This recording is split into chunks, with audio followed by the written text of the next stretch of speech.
اعوذ باللہ من الشیطان اللعین الرجیم بسم اللہ الرحمن الرحیم الحمد للہ علی ما انعم وله الشکر علی ما الہم والثناء بما قدم من عموم نعم ابتدأها وسبوغ آلاء أسداها وتمام منن والاها جمع عن الإحصاء عددها وناء عن الجزاء مدها وتفاوت عن الإدراك أبدها وندبهم لاستزادتها بالشكر لاتصالها واستحمد إلى الخلائق بإجزالها والثناء بالندب إلى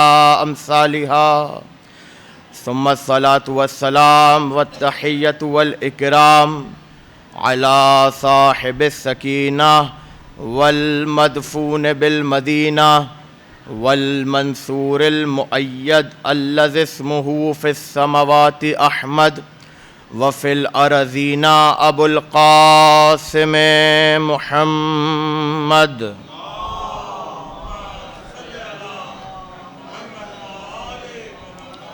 وأهل بيته الطيبين الطاهرين المعصومين المظلومين المنتخبين المنتجبين لا سيما حجة الله في أرضه وعين الله في خلقه ونور الله الذي يهتدي به المهتدون ويفرج به عن المؤمنين وغوث المستغيثين والملهوفين أعني الإمام المهدي من آل ياسين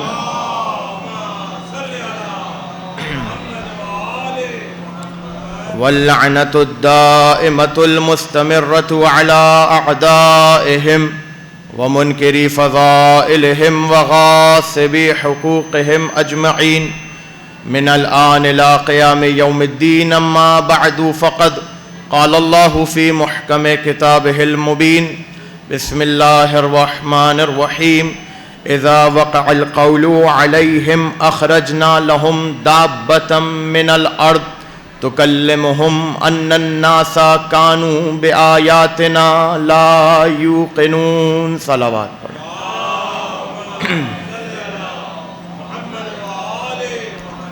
ایک مرتبہ مل کے اور باواز بلند درود پڑھیں محمد والے محمد. اللہم صلی علی محمد و آل محمد. مجلس عزائے سکینہ بنت الحسین صلوات اللہ علیہا اور اس مجلس عزا کے لیے جس آئے وافی ہدایہ کو سرنامہ سخن قرار دیا، سورہ نمل کی وہ آیت ہے کہ جس میں پروردگار رجعت کا ذکر کرتے ہوئے اور اپنی قدرت اور اختیار کو بتاتے ہوئے ارشاد فرماتا ہے اذا وقع القول علیہم، اور بات ہو رہی ہے مشرکین کی کہ جب مشرکین کے اوپر خدا کا قول واقع ہو جائے گا، یعنی وہ وعدہ جو پروردگار نے کیا ہے، عذاب کا وعدہ، وعید جو پروردگار نے کی ہے، جب وہ واقع ہو جائے گی، اخرجنا لہم دابۃ من الارض، تو ہم زمین سے ایک ایسا چلنے والا باہر نکالیں گے، ظاہر کریں گے. تکلمہم، اس کی صفت یہ ہے کہ وہ مشرکین سے کلام کرے گا. توجہ کیجئے گا، مشرکین سے کلام کرے گا. ان الناس کانوا بآیاتنا لا یوقنون، اس حال میں کہ انسان، وہ مشرکین، وہ لوگ اللہ کی نشانیوں کا انکار کرتے رہے اور ان کے اوپر یقین نہیں رکھتے تھے. اس حال میں ان لوگوں سے کلام کرے گا. یہ ظاہری ترجمہ تھا آیت کا جو آپ کے حوالے کیا. یہاں پر ایک عجیب و غریب بات یہ کہ بات ہو رہی ہے ایک ایسے وقت کی کہ انسان کا ذہن خود بخود قیامت کی طرف جائے گا، کیونکہ پروردگار جو وعید کی بات کر رہا ہے، ظاہر ہے کہ جتنی بھی وعدے اور وعید ہیں، جو جنت اور جہنم کے وعدے ہیں، وہ قیامت کے دن پورے ہوں گے۔ توجہ ہے نا آپ حضرات کی؟ تو لوگوں کا ذہن لاشعوری طور پر قیامت کی طرف جائے گا، محشر کی طرف جائے گا، لیکن بات کی آیت اور عجیب و غریب آیت، وَيَوْمَ نَحْشُرُ مِنْ كُلِّ أُمَّةٍ فَوْجًا مِّمَّن يُكَذِّبُ بِآيَاتِنَا، عجیب و غریب آیت۔ پروردگار نے فرمایا وہ دن کہ جس دن محشور کیا جائے گا ہر امت سے ایک گروہ کو، بہت توجہ کیجئے گا، ہر امت سے ایک گروہ کو محشور کیا جائے گا۔ اسی آیت کا سوال لے کر آپ کے اور میرے چھٹے امام، امام جعفر صادق علیہ الصلوۃ والسلام، اللہم صلی علی محمد و آل محمد، امام کے پاس ایک شخص آیا اور اس نے کہا مولا کہ یہ آیت کس وقت پر دلالت کرتی ہے؟ امام نے کہا یہ بتاؤ لوگ کیا کہتے ہیں، بہت توجہ کیجئے گا اس جملے پر، یہ بتاؤ کہ لوگ کیا کہتے ہیں۔ اس نے کہا لوگ کہتے ہیں کہ اس آیت کا تعلق قیامت سے ہے، اس آیت کا تعلق محشر سے ہے۔ امام نے فرمایا اگر اس آیت کا تعلق محشر سے ہوتا تو خدا یہ کیوں کہتا کہ ہم ہر امت سے ایک فوج، ایک گروہ کو محشور کریں گے؟ قیامت تو وہ دن ہے کہ جس دن ہر گروہ محشور ہوگا، امت کا ہر ایک فرد محشور ہوگا، ہر ایک مخلوق محشور ہوگی۔ پتہ یہ چلا کہ امام نے بتایا کہ اس آیت کا تعلق بلکہ قیامت سے نہیں ہے، بلکہ اس آیت کا تعلق ایسے قیامت سے پہلے آنے والے ایک ایسے وقت سے ہے کہ جب ہمارا قائم ظہور کرے گا، اس وقت ہر قوم میں سے ایک فوج کو نکالا جائے گا۔ آپ نے غور کیا؟ اس وقت ہر قوم میں سے ایک فوج کو نکالا جائے گا۔ آپ نے غور کیا امام کے جملے پر؟ امام نے پہلے تفسیر نہیں کی، امام نے پہلے یہ پوچھا یہ بتاؤ وہ لوگ کیا کہتے ہیں۔ اب اگر توجہ ہے تو جملہ آپ کے حوالے کروں، توجہ ہے نا سارے سب کی؟ امام نے پہلے یہ پوچھا یہ بتاؤ کہ لوگ کیا کہتے ہیں، یعنی امام نے بتایا کہ صدی کوئی سی بھی ہو، زمانہ کوئی سا بھی ہو، قرآن کو لے کر امت کی رائے اور ہے، آل محمد کی رائے اور ہے۔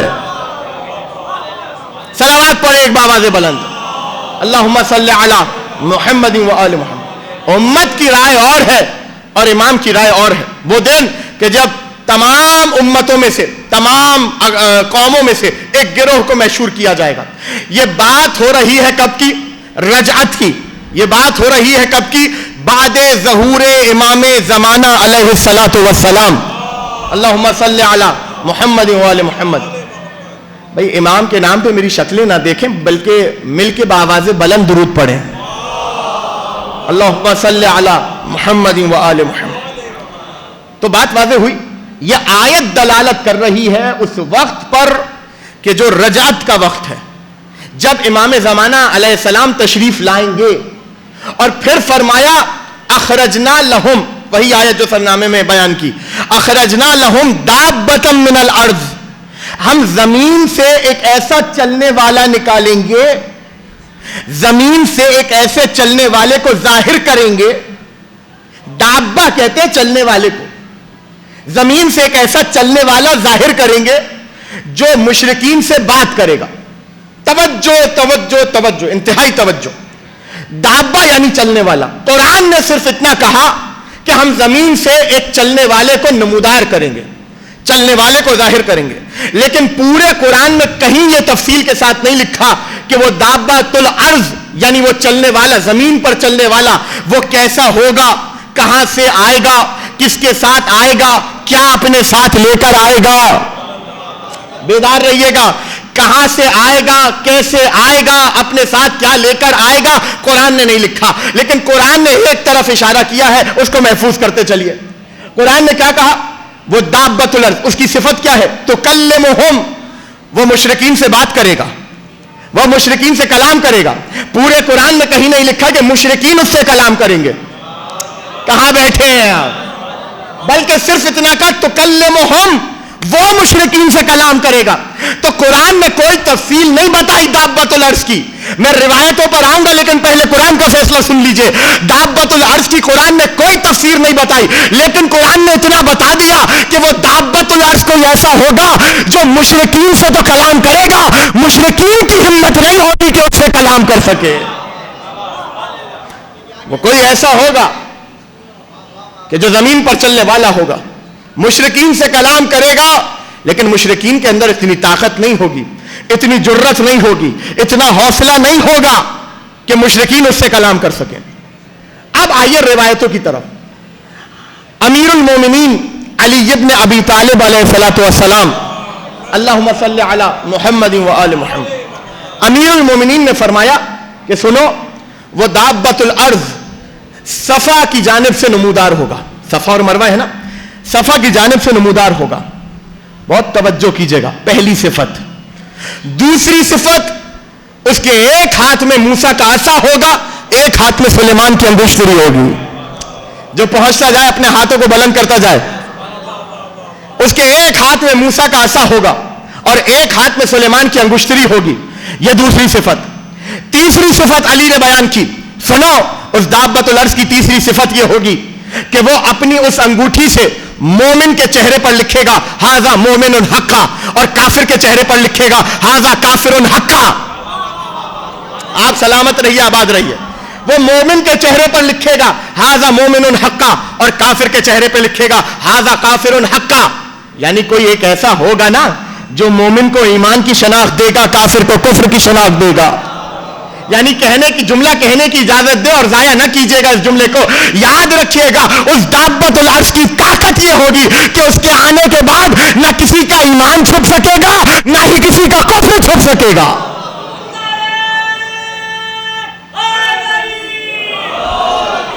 ہے نا آپ میرے ساتھ؟ بات کو آگے بڑھاؤں۔ وہ دابۃ الارض ایسا ہوگا۔ پہلی صفت علی نے کیا بیان کی؟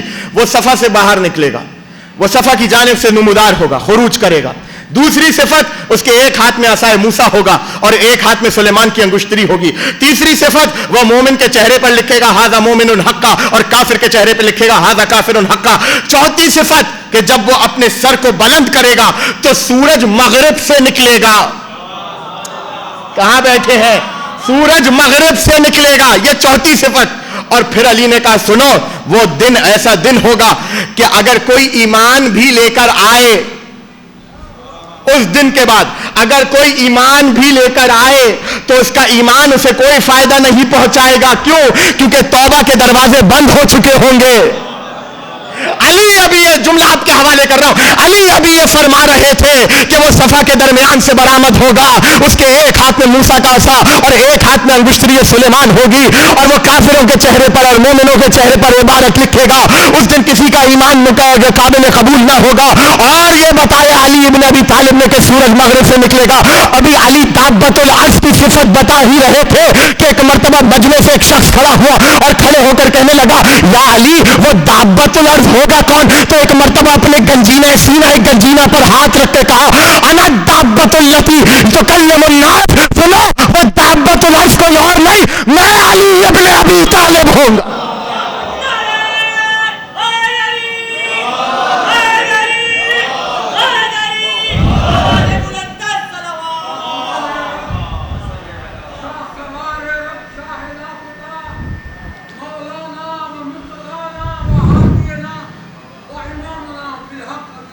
سبحان اللہ،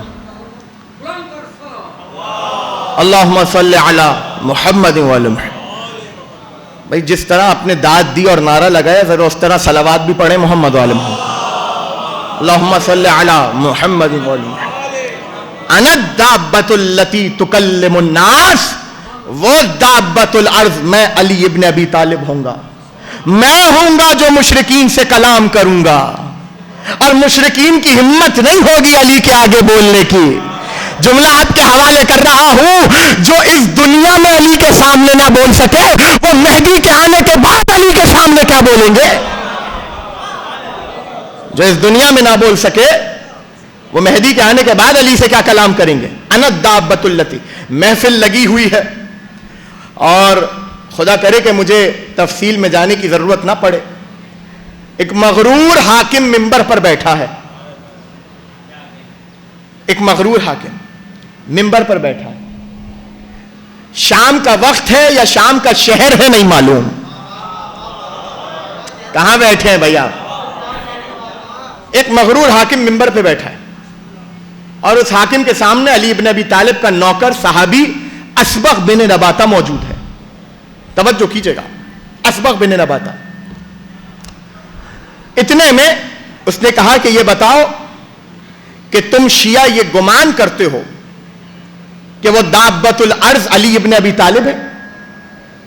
تو جانتے ہیں اسبغ نے کیا جواب دیا؟ اسبغ نے کہا صرف ہم ہی اس کے قائل نہیں ہیں، یہودی بھی اس کے قائل ہیں. کہاں بیٹھے ہیں؟ بیدار رہیے گا. صرف ہم ہی اس کے قائل نہیں ہیں، یہودی بھی اس کے قائل ہیں. کہا اچھا. اس نے اپنے دربار میں راس الجالوت جو یہودیوں کا بہت بڑا سربراہ تھا، عالم تھا بہت بڑا یہودیوں کا، اسے بلایا. کہ یہ بتاؤ کہ تمہاری کتابوں میں دابت الارض کے بارے میں کچھ لکھا ہے؟ اس نے کہا ہاں لکھا تو ہے. کہا کیا لکھا ہے؟ کون ہوگا وہ دابت الارض؟ تو کہ اب جملہ ایک لفظ اس نے کہا، خدا کرے کہ اس لفظ کی تشریح میں مجھے جانے کی ضرورت نہ پڑے، اور شیعہ قوم کے سامنے جب وہ لفظ بیان ہوتا ہے تو ان کو بتانے کی ضرورت نہیں ہے کہ اس لفظ سے مراد کون ہے، بچہ بچہ جانتا ہے. اس نے کہا بتاؤ وہ دابت الارض کون ہے؟ تو یہودی نے کہا رجلن، مرد ہے، مرد ہے، رجلن، وہ مرد ہے. کہا اچھا اس کا نام معلوم ہے؟ کہا ہاں ہماری کتابوں میں اس کا نام ہے ایلیا. وہ جو منبر پر بیٹھا تھا اس نے فوراً یہ جملہ کہا کہ ایلیا سے مراد تو علی ہے. اب اگلا جملہ آپ کے حوالے کر رہا ہوں. ایلیا سے مراد تو علی ہے، وہ جو منبر پر مسلمانوں کا حاکم بیٹھا تھا، اسلام کی چادر اوڑے بیٹھا تھا، اسے علی کے دابت الارض ہونے پر شک تھا، یہودی کو یقین تھا. اب جملہ آپ کے حوالے کر رہا ہوں. اما ایسے مسلمان سے تو ایسے یہودی بہتر ہے، کم سے کم علی کی فضیلت میں شک تو نہیں کرتے.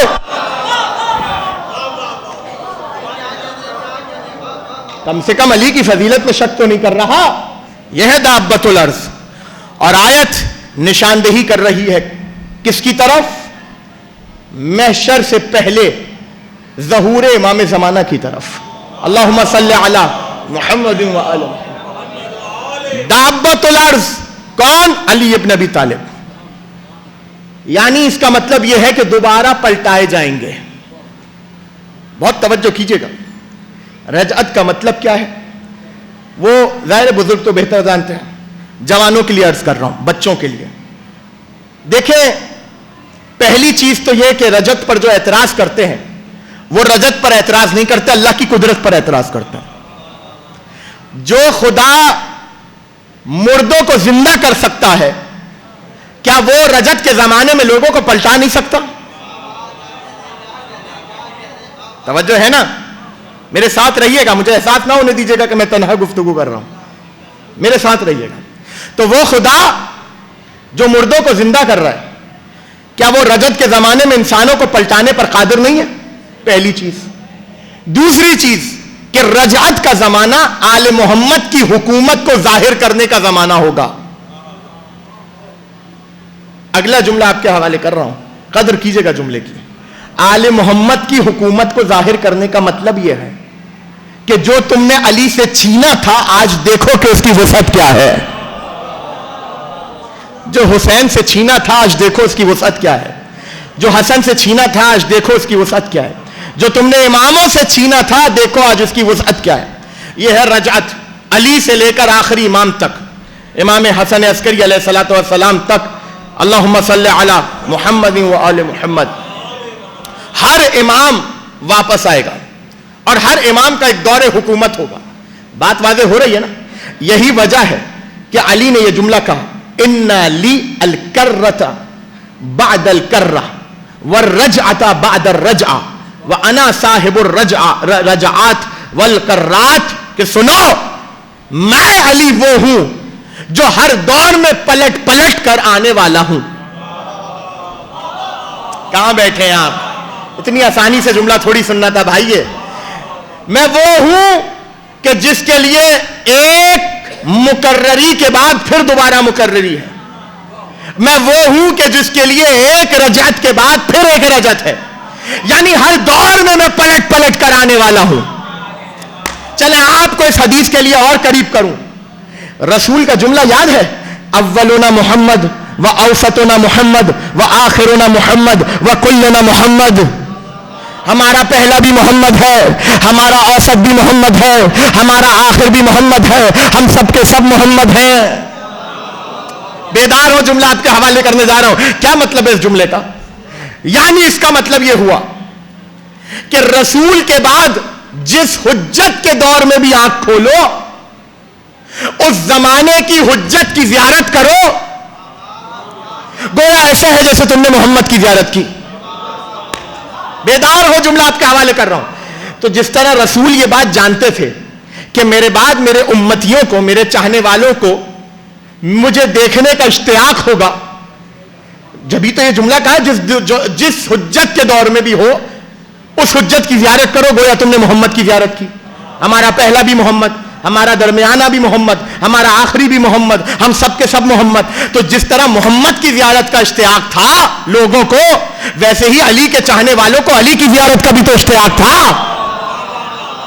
علی بھی جانتے تھے کہ جس دور میں لوگ زندہ ہوں گے اور میری محبت اور ولایت کا دم بھریں گے، مجھے دیکھنے کا اشتیاق ہوگا۔ اس لیے علی نے کہا انا صاحب الرجعات، میں وہ ہوں جو ہر دور میں پلٹ پلٹ کر آنے والا ہوں۔ اب حسن کو دیکھو گے تو علی کو دیکھو گے، حسین کو دیکھو گے تو علی کو دیکھو گے، زین العابدین کو دیکھو گے تو علی کو دیکھو گے، محمد باقر کو دیکھو گے تو علی کو دیکھو گے، جعفر صادق کو دیکھو گے تو علی کو، جملہ آپ کے حوالے کر ضائع نہ ہونے دیجیے گا، جعفر صادق کو دیکھو گے تو علی کو دیکھو گے، موسیٰ کاظم کو دیکھو گے تو علی کو دیکھو گے، علی رضا کو دیکھو گے تو علی کو دیکھو گے، محمد تقی کو دیکھو گے تو علی کو دیکھو گے، علی نقی کو دیکھو گے تو علی کو دیکھو گے، حسن عسکری کو دیکھو گے تو علی نقی کو علی کو دیکھو گے۔ اب سمجھ میں آیا ہم کیوں کہتے ہیں اللہم عجل لولیک الفرج، پروردگار امام زمانہ کا ظہور فرما تاکہ بیک وقت محمد کی بھی زیارت ہو اور علی کی بھی زیارت ہو۔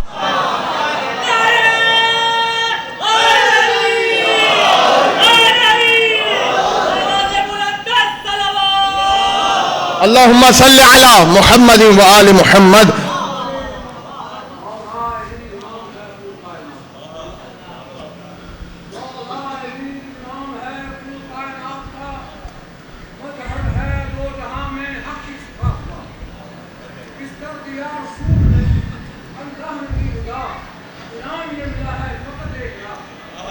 سبحان اللہ۔ اللہم صلی علی محمد و آل محمد۔ ایک مرتبہ مل کے بآواز بلند درود پڑھیں، اللہم صلی علی محمد و آل محمد۔ بھائی دیکھیں، آپ کی تھکن کا ایک ہی علاج ہے میرے پاس، اور وہ ہے آل محمد پر بلند آواز میں درود پڑھنا۔ اللہم صلی علی محمد و آل محمد۔ بات واضح ہوئی۔ انا صاحب الرجعات، میں وہ ہوں جو ہر دور میں پلٹ پلٹ کر آنے والا ہوں۔ اور زمانہ رجعت، وہ زمانہ کہ جس زمانے میں علی بھی ہیں، حسن بھی آئیں گے، حسین بھی آئیں گے، بہت توجہ کیجئے گا، حسین بھی آئیں گے۔ اور پھر ایک عجیب و غریب جملہ ملا، اچھا صرف علی تو نہیں آ رہے نا، علی کے چاہنے والے بھی آ رہے ہیں، تو کیا صرف علی آئیں گے اور علی کے چاہنے والے آئیں گے؟ بیدار ہوں، جملہ آپ کے حوالے کر رہا ہوں۔ کیا صرف علی آئیں گے اور علی کے چاہنے والے آئیں گے اور کوئی نہیں آئے گا؟ کہ نہیں، امام جعفر صادق علیہ الصلاۃ والسلام، اللہم صلی علی محمد و آل محمد، امام نے فرمایا لا یرجع الا من محض الایمان محضن او محض الشرک محضن۔ سنو، زمانہ رجعت میں خالص ایمان والے اور خالص شرک والے زندہ کیے جائیں گے، یعنی پلٹ کر آئیں گے۔ کون؟ خالص، بولے میرے ساتھ، خالص ایمان والے اور خالص شرک والے۔ لفظ ہے روایت کا محضن، یعنی محض ایمان والے اور محض شرک والے۔ اچھا، اس سے پہلے کہ شرک کی بات کروں، ایمان کی بات کر رہا ہوں، کیونکہ روایت میں پہلے لفظ ایمان ہے۔ من محض الایمان محضن، جو محض ایمان والے ہوں گے، محض ایمان والے۔ اس جملے کا مطلب سمجھ میں آیا؟ مجھے نہیں معلوم کہ کس کے ذہن میں کیا ہے، لیکن علی والوں کو یہ بتانے کی ضرورت نہیں ہے کہ ایمان کہتے کسے ہیں۔ اتنے ہلکے آپ بولے، کیا معلوم نہیں ہے یا بولنا نہیں چاہ رہے؟ علی والوں کو یہ بتانے کی ضرورت نہیں ہے کہ کل ایمان کون ہے، رسول نے کہا تھا نا کل ایمان کو بھیج رہا ہو. تو یہ تو بتانے کی ضرورت نہیں ہے نا کہ ایمان کون ہے. ایمان ہے علی ابن ابی طالب. تو کون آئے گا؟ جو محض ایمان والا ہوگا. اب ایمان کی جگہ علی کا ترجمہ کیجئے. جو محض علی والے ہوں گے. ابھی بھی نہیں سمجھے آپ؟ اور آسان کرو. دیکھیں امام جانتے تھے کہ ایک زمانہ ایسا آئے گا کہ علی کے نام پر لوگوں کو بہکایا جائے گا. ابھی بھی نہیں سمجھے آپ؟ امام جانتے تھے کہ ایسا زمانہ آئے گا جہاں پر لوگ علی کی برابری کریں گے. اس لیے امام نے کہا ہر کوئی پلٹایا نہیں جائے گا, بس وہ جس کے دل میں فقط علی ابن ابی طالب کی محبت ہو, صرف وہ پلٹایا جائے گا. اور جب بات آئی شرک کی تو امام نے فرمایا محض شرک کا محضن, وہ کہ جو فقط اور فقط شرک رکھتا تھا اپنے دل میں, جو مشرک تھا. ایک وہ جو خالص ایمان والے ہیں وہ پلٹائے جائیں گے, اور ایک وہ جو خالص شرک والے ہیں. تو شرک بتانے کی بھی ضرورت ہے یا نہیں ہے؟ فرمایا تھا نا رسول نے برز الایمان کلہ الی الشرک کلہ. اے پروردگار آج اے مسلمانوں دیکھ لو, آج کل ایمان کل شرک کے مقابلے میں جا رہا ہے. اتنے آہستہ بول رہے بھائی, تھک گئے ہیں تو چھوڑ دوں میں. آج کل ایمان کل شرک کے مقابلے میں جا رہا ہے. یعنی رسول یہ بات 1400 سال پہلے بتا چکے کہ شرک کو ادھر ادھر تلاش نہ کرنا. شرک بس وہی ہے جہاں علی ابن ابی طالب کے مقابلے میں کوئی آ جائے. چلے ایک آیت آپ کے حوالے کرتا چلوں. سورہ زمر آیت کا نشان ہے 65. فرمایا وَلَقَدْ أُوحِيَ إِلَيْكَ وَإِلَى الَّذِينَ مِن قَبْلِكَ لَئِنْ أَشْرَكْتَ لَيَحْبَطَنَّ عَمَلُكَ وَلَتَكُونَنَّ مِنَ الْخَاسِرِينَ. اے میرے حبیب, آپ پر اور آپ سے پچھلے والوں پر یہ وحی کی گئی. بہت توجہ کیجئے گا, قرآن مجید کی حساس آیتوں میں سے یہ ایک آیت ہے, حساس آیت. اے میرے حبیب آپ پر اور آپ سے قبل جو انبیاء آئے ان پر یہ وحی کی گئی. کیا؟ لَإِنْ أَشْرَكْتَ لَيَحْبَطَنَّ عَمَلُكَ وَلَتَكُونَنَّ مِنَ الْخَاسِرِينَ. کہ اگر آپ نے شرک کیا تو آپ کے تمام اعمال حبط ہو جائیں گے, ضائع ہو جائیں گے, اور آخرت میں آپ خاسرین میں سے ہوں گے. توجہ توجہ, میں نے کہا نا حساس آیت ہے, حساس آیت. وہ جو آیا ہی شرک سے بچانے کے لیے ہو. کہاں بیٹھے ہیں بھائی؟ وہ جو آیا ہی شرک سے بچانے کے لیے ہو, وہ جو آیا ہی اس لیے ہو تاکہ دنیا ایک اللہ کی ماننے والی ہو جائے. کیا کوئی گمان بھی کر سکتا ہے کہ وہ محمد شرک کرے گا؟ سوال واضح ہو گیا. اس کا مطلب یہ ہوا جس طرح باقی آیتوں میں, اب میرے پاس وقت نہیں ہے ایک ایک آیت کو آپ کے سامنے بیان کرنے کا اور کھولنے کا, جس طرح باقی آیتوں میں خطاب محمد سے ہو رہا ہے, پیغام امت کو دیا جا رہا ہے. نہیں نہیں نہیں نہیں نہیں, تھوڑا سا بلند ہو بھائی, جا کے جملہ آپ کے حوالے کرنا چاہتا ہوں. اس طرح خاموشی سے تو میں جملہ آپ کے حوالے نہیں کروں گا. اتنا ہلکا جملہ ہوتا تو میں بھی آگے بڑھ جاتا. بہت توجہ کیجئے گا. اے میرے حبیب آپ پر اور آپ سے ما قبل جو آئے انبیاء ان پر یہ وحی کی گئی. کیا وحی کی گئی؟ لَإِنْ أَشْرَكْتَ لَيَحْبَطَنَّ عَمَلُكَ وَلَتَكُونَنَّ مِنَ الْخَاسِرِينَ. اگر آپ نے شرک کیا تو سوال تو وہی ہے نا کہ وہ جو آیا ہی شرک سے بچانے کے لیے ہو, وہ جو آیا ہی شرک جیسی نجاست سے امت کو نجات دلانے کے لیے ہو, کیا وہ بھی شرک کر سکتا ہے؟ کہ نہیں, یہ رعایت رسول کے لیے نہیں تھی. توجہ توجہ, رسول کو مخاطب کیا جا رہا ہے تاکہ امت کو بتایا جائے کہ شرک کے معاملے میں جب ہم نبی سے یہ کلام کر رہے ہیں تو تم کس کھیت کی مولی ہو, تو تم کس کھیت کی مولی ہو. اب کتاب کا حوالہ دے رہا ہوں تاکہ کسی کو بات بری بھی نہ لگے اور پیغام بھی پہنچ جائے. کتاب کا نام ہے تنزیہ الانبیاء, علامہ مرتضی علم الہدا. نام پہنچ گیا نا آپ کے اور میرے. سید رضی جنہوں نے نہج البلاغہ کو جمع کیا ہے ان کے بھائی سید مرتضی بہت بڑے عالم, ان کی کتاب ہے تنزیہ الانبیاء, اور اس کتاب کا خاصہ یہ ہے, توجہ کیجئے گا توجہ, اس کتاب کا خاصہ یہ ہے کہ اس کتاب میں جس نے قرآن سے اور قرآن کی آیتوں سے کسی بھی نبی پر اعتراض کیا ہے, انہوں نے اس کا جواب دیا ہے. شیعہ 12 امامی, اب جملہ آپ کے حوالے کر رہا ہوں, عالم اسلام یہ یاد رکھے کہ انہوں نے جن کے اوپر گستاخ رسالت کے فتوے لگائے وہی رسالت کا دفاع کرتے ہوئے نظر آ رہے ہیں, وہی رسالت کا دفاع کر رہے ہیں.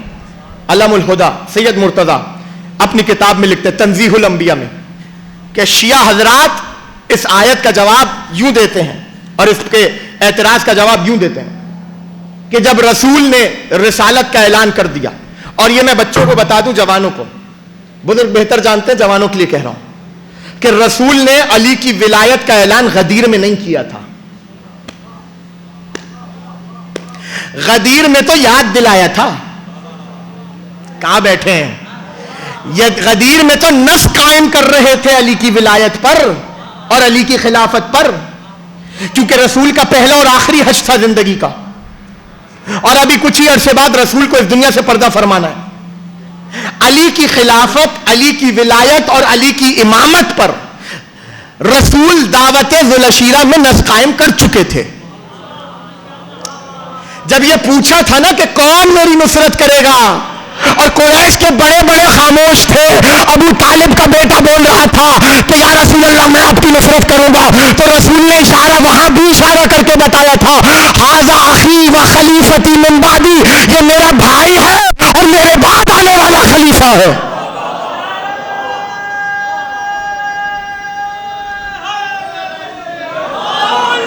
توجہ میری طرف رکھیے گا, یہ میرا بھائی اور میرے بعد آنے والا خلیفہ ہے. وہیں اشارہ کر دیا تھا. جب رسول نے یہ نص قائم کی, اعتراض کہاں سے شروع ہوئے پھر بتا دوں تاکہ کوئی ادھر ادھر نہ ہو, کہ وہ رسول کہ جو آیا ہی امت کو شرک سے بچانے کے لیے تھا, کیا وہ بھی شرک کر سکتا ہے؟ نہیں.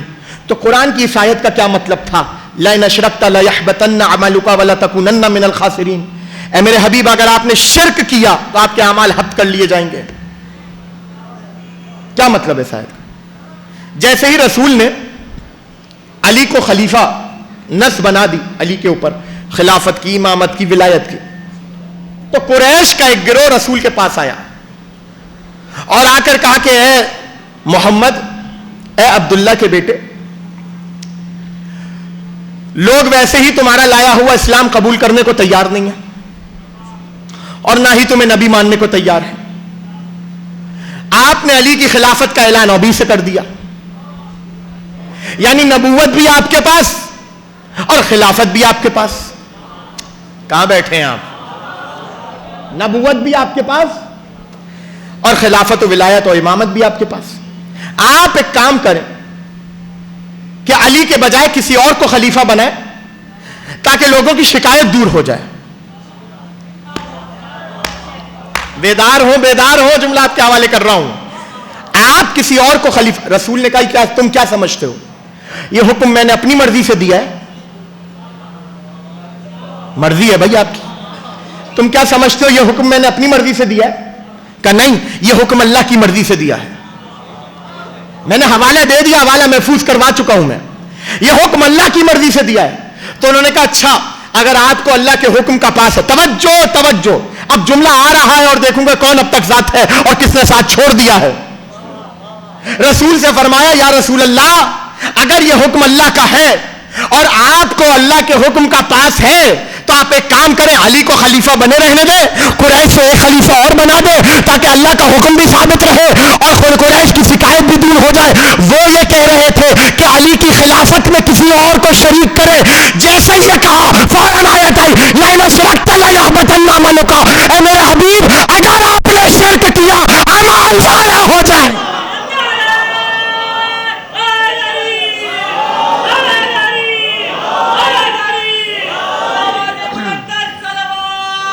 اللہ اللہم صلی علی محمد و آل محمد. اگر آپ نے شرک کیا آپ کے اعمال ضائع ہو جائیں گے. تو اب آپ کو سمجھ میں آیا بات کہاں سے چلی تھی؟ صرف خالص ایمان والے لوٹائے نہیں جائیں گے, صرف خالص ایمان والے نہیں پلٹیں گے, بلکہ خالص شرک والے بھی پلٹیں گے. روایت نے آیت نے مل کر یہ فیصلہ کر دیا کہ جس طرح علی کی محبت خالص ایمان ہے اسی طرح علی کی دشمنی خالص شرک ہے. تو اب صرف اللہ کی ذات میں شرک کرنے والا مشرک نہیں ہے, علی کی خلافت اور امامت کے علاوہ کسی اور کا خلیفہ بھی مانے تو مشرک کہلائے گا. صلوات پڑھے ایک باواز بلند. چلے اب حدیث سنا ہی دیتا ہوں کہ امام نے فرمایا بلند آواز سے درود پڑھنے سے دلوں سے کینہ اور نفاق دور ہوتا ہے. اللہم صلی علی محمد و آل محمد. تو محض ایمان کیا ہے؟ علی کی محبت. اور محض شرک کیا ہے؟ علی کی نفرت. اس لیے تو نبی نے کہا تھا یا علی ان حبک حسنۃ لا تضر معها سیئۃ وان بغضک سیئۃ ما لا تنفع معها حسنۃ. اے علی تیری محبت وہ نیکی ہے جس کے ساتھ کوئی برائی نقصان نہیں پہنچا سکتی, اور تیری نفرت وہ برائی ہے جس کے ساتھ کوئی نیکی فائدہ نہیں پہنچا سکتی. کوئی نیکی فائدہ کوئی نیکی فائدہ نہیں پہنچائے گی. علی کی محبت محض ایمان. توجہ میری طرف. علی کی محبت محض ایمان, علی کی دشمنی محض شرک. اور جب امام زمانہ تشریف لائیں گے اللہم صلی علی محمد و آل محمد, تو صرف ایمان والے نہیں پلٹائے جائیں گے, شرک والے بھی پلٹائے جائیں گے. اور آپ کو کیا لگتا ہے کہ جہاں پر علی ہر دور میں, یہ صرف علی کے دور کی بات نہیں ہو رہی ہے, ہر دور میں جو علی کی دشمنی پر تھا وہ پلٹایا جائے گا, وہ پلٹایا جائے گا. تو اب آپ سے سوال کروں کہ جو دیکھیں دشمنی دو طریقے سے ہوتی ہے, جس طرح محبت دو طریقے سے ہوتی ہے نا, اس طرح دشمنی بھی دو طریقے سے ہوتی ہے. توجہ میری طرف رکھیے گا, تقریر اپنے آخری مراحل میں داخل ہو رہی ہے. جس طرح محبت دو طریقے سے ہوتی ہے اسی طرح نفرت بھی اور بغض بھی دو طریقے سے ہوتا ہے, ایک دل سے اور ایک زبان سے. بہت توجہ, بہت توجہ. بعض اوقات حالات مشکل ہونے کے وجہ سے انسان زبان سے محبت کا اظہار نہ بھی کر سکے تو دل سے علی سے محبت کا اظہار کرے. اچھا اب اور آسان کروں بات کو جوانوں کے لیے, بزرگ بہتر جانتے ہیں. شاید سوچنے کے حوالے سے ایک نیا زاویہ آپ کے حوالے کر رہا ہوں, اجازت ہے؟ پتہ نہیں یہ جملہ آپ کیسے سنبھالیں گے. جس طرح علی والوں کے اوپر تقیے کا دور ہے نا, اسی طرح کچھ زمانے ایسے ہیں جہاں دشمن علی کو بھی تقیہ کرنا پڑتا ہے. نہیں سمجھا؟ خدا کی قسم عجیب رخ ہے, اور اس رخ کے بارے میں ذرا سوچئے گا, توجہ کیجئے گا. جس طرح علی والے تقیے میں, اچھا جو دشمن علی ہے وہ تو ویسی تقیے کے خلاف ہے, لیکن لاشعوری طور پہ کبھی کبھار وہ بھی تقیہ کر رہا ہوتا ہے. نہیں سمجھے ابھی بھی آپ؟ اور آسان کرتا ہوں, چلیں بات کو اور آسان کرتا ہوں. علی والا تقیہ کرتا ہے تو کیا کرتا ہے؟ علی کی محبت کا اظہار اپنی زبان سے نہیں کر پاتا, لیکن دل میں علی ہوتا ہے, دل میں علی کی محبت ہوتی ہے. اسی طرح علی کا دشمن بھی ہے. کچھ زمانے ایسے ہیں جہاں کھل کے علی سے بغض کا اعلان کر نہیں سکتا, تو دل میں بغض رکھتا ہے, زبان سے کہتا ہے ہم تو علی کے چاہنے والے ہیں.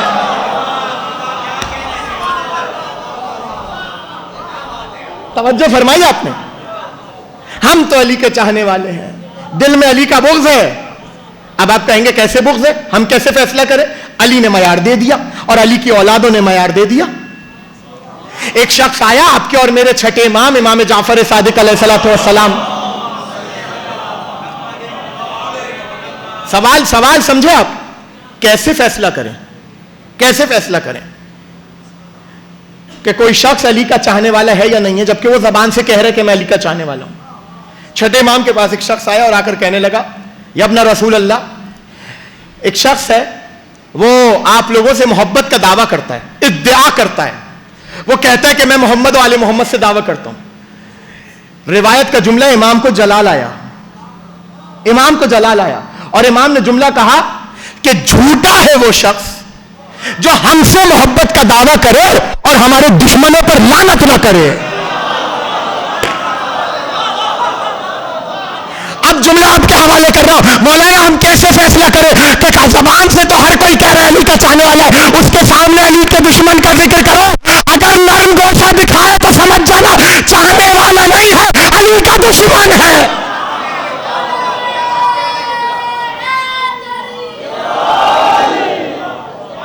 علی کا دشمن ہے۔ تو بات کہاں سے چلی تھی؟ محض ایمان والے اور محض شرک والے اٹھائے جائیں گے۔ تو کیا صرف ایمان والے اٹھائے جائیں گے؟ صرف مومن اٹھایا جائے گا اور صرف مشرک اٹھایا جائے گا اور کوئی نہیں؟ توجہ ہے نا؟ صرف مومن اٹھایا جائے گا اور صرف مشرک اور کوئی نہیں، بس ختم ہو رہی ہے گفتگو۔ کہ اسی اثنا میں امام جعفر صادق علیہ الصلوۃ والسلام، اللہم صلی علی محمد وعلی محمد، امام نے فرمایا ان اول من یقر الی الدنیا الحسین بن علی واصحابہ ویزید بن معاویہ واصحابہ۔ سب سے پہلے زمانہ رجعت میں سب سے پہلے جو اس دنیا میں پلٹ کر آئیں گے وہ حسین ابن علی اور ان کے اصحاب ہوں گے۔ توجہ توجہ توجہ، سب سے پہلے جو آئیں گے وہ حسین ابن علی اور ان کے اصحاب ہوں گے، اور یزید اور اس کے اصحاب ہوں گے۔ فَيَقْتُلُهُمْ حَزْوَةَ الْقُزَّةِ بِالْقُزَّةِ، توجہ، اور وہ حسین اور ان کے اصحاب یزید اور اس کے اصحاب کو ویسے ہی قتل کریں گے جیسے انہوں نے ان کو قتل کیا تھا۔ اب سوال کر رہا ہوں آپ سے، حسین کے اصحاب میں کون کون ہیں؟ حسین کے اصحاب کے دو گروہ ہیں، ایک اصحاب بنی ہاشم، ایک اصحاب غیر بنی ہاشم۔ اصحاب بنی ہاشم میں عباس ہے، علی اکبر ہے، علی اصغر ہے، قاسم ہے، اور دیگر جتنے بنی ہاشم کے افراد حسین کے ساتھ قتل ہوئے وہ ہیں۔ اور غیر بنی ہاشم میں حبیب ہیں، جون ہیں، حر ہیں، عابس ابن شبیب شاکری ہیں، یہ تمام کے تمام امام حسین کے اصحاب غیر بنی ہاشم۔ توجہ ہے نا آپ حضرات کی؟ اب آپ سے سوال کروں، زمانہ رجعت میں علی بھی آ رہے ہیں، حسن بھی آ رہے ہیں، حسین بھی آ رہے ہیں، عباس بھی آ رہے ہیں، اور اگلا جملہ آپ کے حوالے کروں، مسلم ابن عقیل بھی آئیں گے۔ مسلم ابن عقیل وہ بھی آ رہے ہیں۔ اب سوال میرا یہ ہے، پتہ نہیں آپ کہاں تک آپ کا ذہن جائے گا اور کہاں تک یہ بات حل ہوگی، لیکن جملہ آپ کے حوالے کر رہا ہوں۔ زمانہ رجعت میں علی بھی آ رہے ہیں، لوٹ کر آ رہے ہیں۔ کون سے علی؟ وہ جو کوفے میں شہید ہوئے تھے۔ توجہ توجہ، زمانہ رجعت میں حسن بھی آ رہے ہیں۔ کون حسن؟ جو مدینے میں شہید ہوئے۔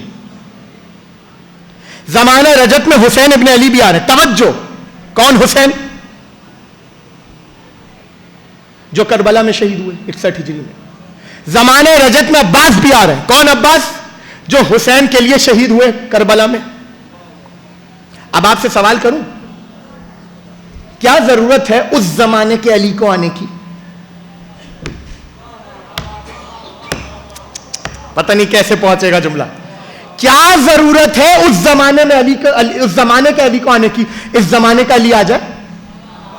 پتہ نہیں کہاں بیٹھے ہیں بھیا، بیدار ہو، جملہ آپ کے حوالے کر رہا ہوں۔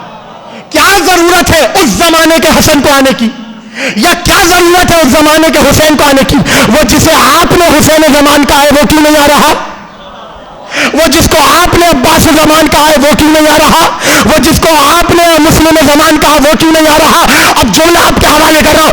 رجت کے کئی مقاصد ہیں لیکن ایک مقصد تو یہ سمجھ میں آ گیا تاکہ دنیا والوں کو بتائے علی بھی اس دور کے آئیں گے, حسن بھی اس دور کے آئیں گے, حسین بھی اس دور کے آئیں گے, عباس بھی اس دور کے آئیں گے. یعنی دنیا والوں کو بتانا ہے نہ علی کوئی دوسرا ہو سکتا ہے نہ حسین کوئی دوسرا, نہ عباس کوئی دوسرا ہو سکتا ہے نہ مسلم کوئی دوسرا ہو سکتا ہے.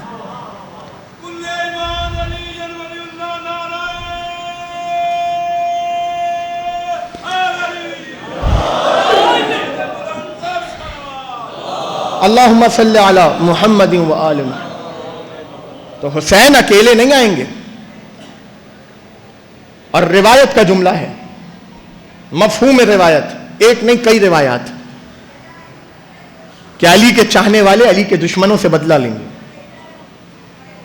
اب آپ سوچئے صرف حسین تو نہیں آ رہے, عباس بھی تو آ رہے ہیں, عباس بھی تو آ رہے ہیں. اب جملہ آپ کے حوالے کر رہا ہوں, یاد رکھیے گا اور جملے کو یاد رکھیے گا. حسین کے ساتھ حسین اکیلے نہیں آ رہے, عباس بھی آ رہے ہیں. 61 ہجری میں جو تلوار عباس نے رکھی تھی اب وہ نیام میں نہیں ہوگی, نیام سے باہر ہوگی. جو تلوار نیام میں رکھی تھی وہ نیام میں نہیں ہوگی. اور کبھی موقع ہوا تو اب اس کی تفصیل عرض کروں گا. آج ظاہر وقت میرے پاس ختم ہو گیا اور مجھے مصائب تک بھی آنا ہے اور شہادت کا روز ہے. دیکھیں روایتوں میں ہے کہ صرف جاندار نہیں بلکہ وہ بے جان اشیاء جن کا تعلق محمد و آل محمد سے رہا, رجت ان کے لیے بھی ہے. حوالے کی ذمہ داری سے یہ جملہ آپ کے حوالے کر رہا ہوں, تفصیل عرض نہیں کر سکتا ابھی, معاف کیجئے گا, کبھی موقع ہوا تفصیل عرض کروں گا. صرف علمدار کی رجت نہیں ہے, علم کی بھی رجت ہے. پڑھ کے یہ جملہ آپ کے حوالے کر رہا ہوں. روایت کا جملہ رسول نے فرمایا اذا حان وقت خروجہ انتشر ذلک العلم من نفسہ. جب ہمارے قائم کا ظہور کا وقت آئے گا تو جو علم غیب میں ہے ان کے ساتھ وہ خود اپنے پھریرے کو پھیلا دے گا. انتقہ اللہ فنادہ, اس کے بعد وہ علم ندا دے گا, پروردگار اسے قوت گویائی دے گا علم کو, علم کو, علم کو. تو یہ ان لوگوں کے لیے بھی جواب ہے جو یہ کہتے ہیں کہ کیا علم کے سامنے کھڑے ہوتے ہو. پروردگار علم کو قوت گویائی دے گا, علم سے علم ندا دے گا, علم آواز دے گا اخرج یا ولی اللہ فقتل اعداء اللہ. اے اللہ کے ولی خروج کریں اور دشمن خدا کو قتل کریں. اسی طرح تلوار خود نیام سے باہر آئے گی. ذوالفقار امام زمانہ اپنے اصحاب کے ساتھ, اور یاد رکھیے گا یہ جملہ, بس آخری بات کر رہا ہوں اور گفتگو کو تمام کر رہا ہوں. یاد رکھیے گا یہ جملہ کہ جب تشریف لائیں گے, ایک مغالطہ جو شیعت میں رائج ہوا, یہ جملہ کہا گیا, کہنے والا کون تھا جانے دیجئے, کہاں کہا جانے دیجئے, کب کہا جانے دیجئے. جملہ سنیے اور مغالطے کو دیکھیے. آپ نے بھی کہیں نہ کہیں یہ مغالطہ سنا ہوگا. انہوں نے یہ مغالطہ کیا ہے 40 کو لے کر, کیونکہ ایام ہے اس لیے جملہ کہہ رہا ہوں. انہوں نے کہا کہ 40 پہ کروڑوں ہوتے ہیں, اگر ان کروڑوں میں وہ 313 ہوتے تو امام خروج کر لیتے, امام ظہور کر لیتے. استغفر اللہ ربی واتوب الیہ.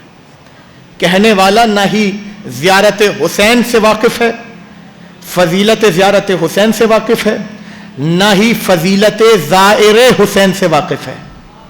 تبھی تو یہ جملہ کہہ رہے ہیں کہ ان 25 کروڑ میں اگر وہ 313 ہوتے تو امام ظہور فرما جاتے. کوئی 313 نہیں. یہ ان کی نادانی کہیے یا جان بوجھ کے امت کو بہکانے کا ایجنڈا کہیے. روایات اٹھا کے دیکھیے, میں دعوت دے رہا ہوں.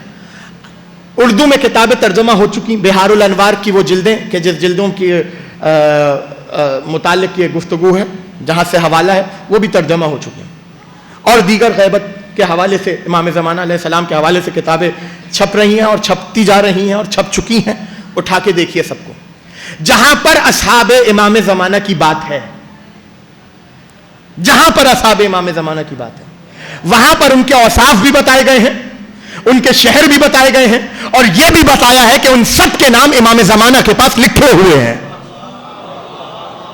اس کا مطلب یہ ہے کہ اصحاب امام زمانہ ہمیں نہیں بنانے, بنے ہوئے ہیں اور امام کے ساتھ خروج کریں گے. کتنا بڑا مغالطہ کیا مغالطہ کرنے والے نے کہ بے شمار بے شمار بے شمار.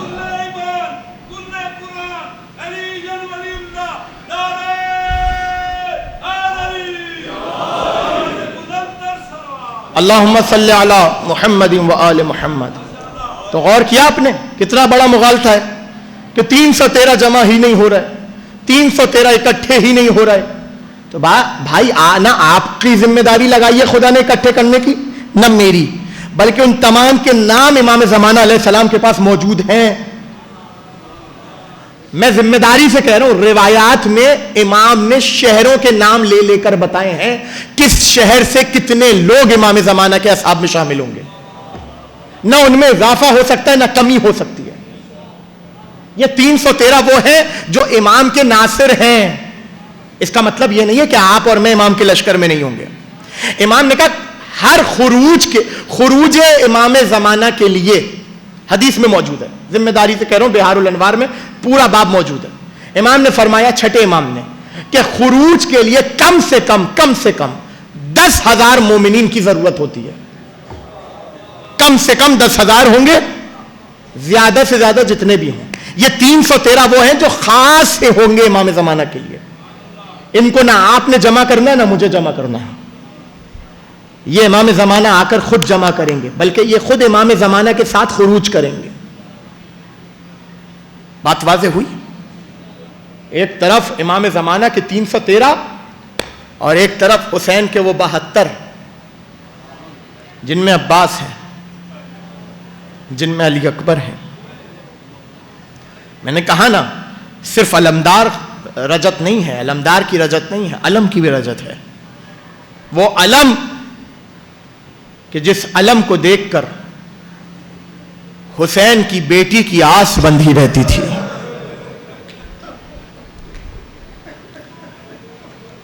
اجرکم علی اللہ. کیا اچھے طریقے سے آپ نے استقبال کیا ہے اس بی بی کا. مولا آپ کو کوئی غم نہ دے سوائے غم حسین کے. یہ جو آوازیں بلند ہو رہی ہیں, پروردگار ان آوازوں کو کسی غیر کا محتاج نہ کرے. اجرکم علی اللہ. آج 13 سفر ہے نا عزیزوں.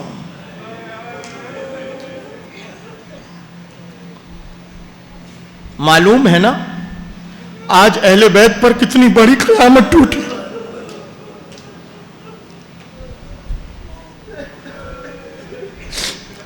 اللہ اکبر.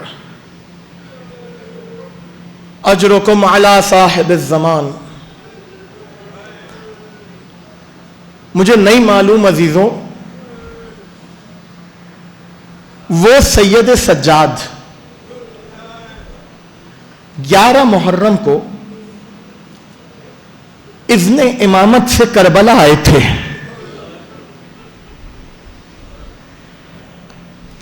جملہ سننا اور اس کے بعد گریہ کرنا.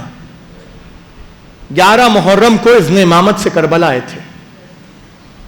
حسین کے پامال لاشے کو بھی دفن کیا تھا,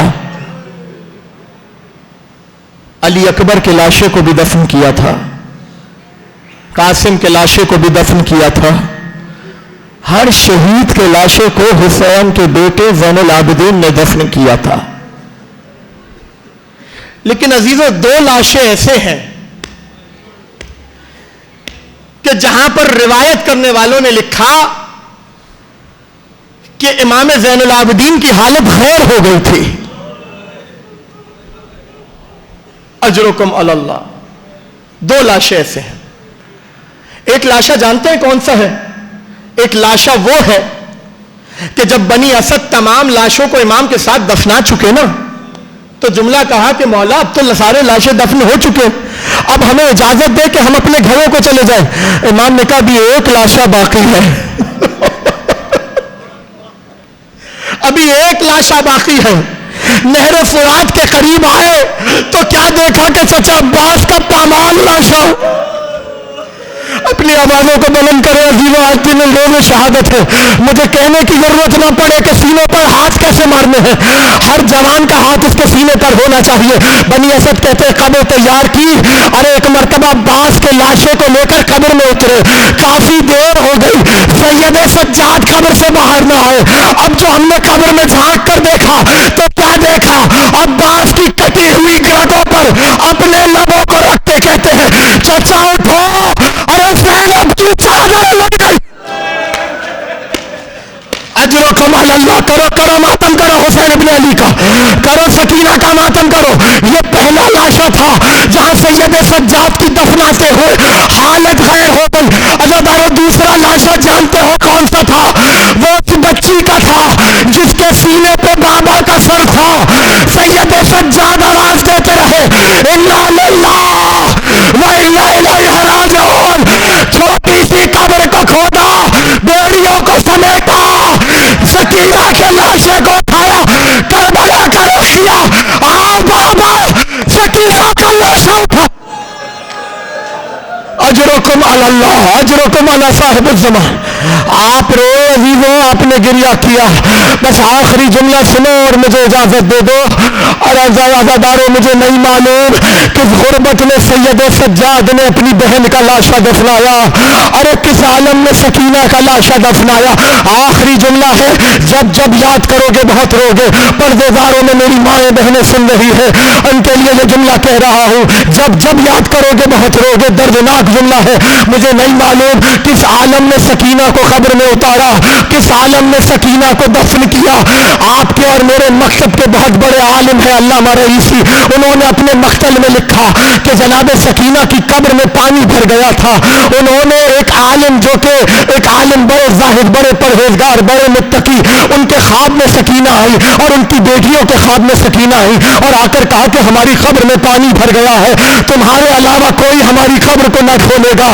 ایک مرتبہ وہ بیدار ہوئے, بیٹیوں سے بات کی, سب نے ایک ہی خواب دیکھا تھا. شام گئے, شام جا کر حکومت کو بتایا, علماء کو بتایا, سب نے فیصلہ کیا کہ آپ ہی سکینہ کی قبر کو کھولیں گے, آپ ہی سکینہ کی قبر کو کھولیں گے. ایک مرتبہ کناتے لگائی گئے. قبر کے آخری جملہ ہے, جیسے دل چاہے پرسہ دے دینا سیدہ کو, ان کی پوتی سکینہ کا. کناتے لگائی گئی, چاروں طرف سے قبر کے احاطے کو بند کر دیا گیا. ارے سید ابراہیم نے اتنی ہمت نہ تھی کہ وہ سکینہ کی قبر تک خود جائے, اپنی بیٹیوں کو, اپنے حرم کو اندر بھیجا. جیسے ہی قبر کا کھلنا تھا, اندر سے گریے کی آوازیں آنا شروع ہوئی. ماتم کی کرو گے ماتم, آخری جملہ کہہ رہا ہوں, ماتم کی آوازیں آنا شروع ہوئی.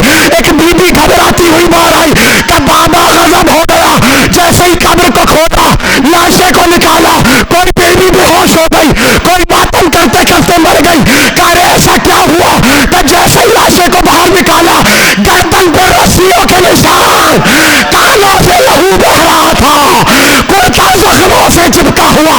آج بھی سکینہ کی زندان سے صدا آتی ہے, بابا آپ کے بعد آپ کی بیٹی ماتم حسین.